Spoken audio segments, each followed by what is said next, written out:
Hello guys, for today's video ay samahan nyo kami papunta ng Lanuza Cemetery. Punta nga pala kami doon dahil second date anniversary ni Mama Inday. Pagpasensyahan nyo nga pala ang busis ko ngayon dahil sinisipon ako at medyo nilalagnat ako. Dito nga pala kami nakasakay sa motorized dahil hindi kami kasya sa sasakyan ni Legit. Kasama ko nga pala dito si Auntie Yuli, Auntie Tata, si Ate Sarianita at si G. At dinaanan nga pala namin ang nanay ko dahil nagtitext siya na sasama raw siya sa amin. Mga ilang minuto lang din ay ito nakarating na din kami dito sa sementeryo ng Lanuza. Pagdating nga pala namin dito guys ay akala namin nandito na sila Legit. Mas nauna pa pala kami kaysa sa kanila. Natatawa nga kami dito dahil gusto nila kakaway sa video para makita daw sila sa vlog. Kaya kami guys sa lubong ni mama ni dada sa nani.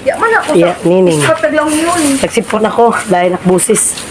Kailan tanon ako. At pagdating nga pala namin dito sa punto din na Mama Inday, Dada at saka ni Tia Nining ay nandito na pala si Kuya Junjun at si Ate Diday. Nauna pala sila dito pagpunta. At mga ilang minuto lang din ay nakaabot na rin sila Jit at Ate Jingjing at ang mga bata na kasama nila. At dito guys sinisindihan na nga ang mga kandila para magsimula ng pagdarasal para kay Mama Inday. At sa mga sandaling ito ay sinisimula na nga ang rosary. Para kay Mama Inday na andyan na ngayon kapiling si Papa God. Sana masaya ka na ngayon ma. At sana rin magkasama kayo ngayon ni Dada at masayang nagbabantay sa amin mula sa itaas. Marahil ay masaya kayong nagkukwentuhan dyan sa langit malayo sa lahat ng sakit at hirap. Salamat sa lahat ng alaala sa pagmamahal na ipinadama ninyo sa amin. At patuloy nyo po sana kaming gabayan. Mahal na mahal po namin kayo. At dito guys, natapos na rin ang rosary namin at pauwi na rin kami. Medyo madilim na nang matapos ang rosary namin. At laking pasalamat namin na hindi kami inuulan. At mga ilang minuto lang din ang biyahe namin ay nakarating na kami sa bahay namin dito sa Barangay Habag. At diretso agad kami sa bahay ni Ate Jingjing dahil may inihanda pala siyang hapunan para sa death anniversary ni Mama. Dito guys ay kumakain na rin kami